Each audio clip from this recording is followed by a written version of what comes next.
અજમલજીએ ક્રોધમાં આદેશ આપ્યો કે આ દોષીને પકડી અંધારી કાળ કોટડીમાં પૂરી દો. સૈનિકોએ મેરિયાને કોટડીમાં બંધ કરી દીધો. કાળ કોટડીમાં બેઠેલા મેરિયાએ રડતા રડતા કહ્યું, હે રામદેવ પીર, જ્યારે આપ પૃથ્વી પર પધાર્યા ત્યારે કુમકુમના પગલાં પડ્યા હતા અને ઉકળતી દૂધની દેગડી ઉતારી હતી. એ બધું મેં જોયું છે. હું તો આપ માટે પ્રેમથી ઘોડો બનાવ્યો હતો, પરંતુ તેના બદલામાં મને આ અંધારી કોટડીમાં પુરાયો.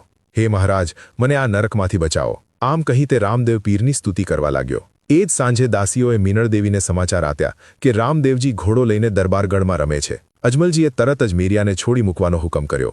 મેરિયો દોડતો દોડતો આવ્યો અને રામદેવ પીરના ચરણોમાં પડી ગયો. ત્યારે રામદેવજી મહારાજે કહ્યું, મેરિયા, તે રેશમનો ઘોડો બનાવ્યો, પરંતુ તેમાં જૂના કપડાં અને ચિંથરા ભર્યા હતા. તેની સજા તને મળી ગઈ. હવેથી આવું ક્યારેય કરશો નહીં. વિધર્મી ફકીરો ને શેરખાનની કબર કે હસ્તીના બીબીના ગોખલા ઉપર ચડાવવા માટે અંધશ્રદ્ધાળુઓને ઘોડા બનાવી આપે છે. હવેથી એમ કરીશ તો તારા ઉપર દુખવાનો પહાડ તૂટી પડશે. જો ફરી એવું કરીશ તો તારા પર અનેક દુઃખ આવી પડશે. મારી આજ્ઞા છે કે હિન્દવા પીરના થાનક, મઠ, મંદિર અને પીરાઈવાળા સાધુસંતોની સમાધિ પર આવતા ભક્તો માટે ઘોડાનું પવિત્ર પ્રતીક બનાવજે અને સાચા ધર્મનો ઉપાસક બનજે. હું તને સહાય કરીશ. આ વાણી સાંભળતા જ મેરિયા ફરી ચરણોમાં પડી ગયો.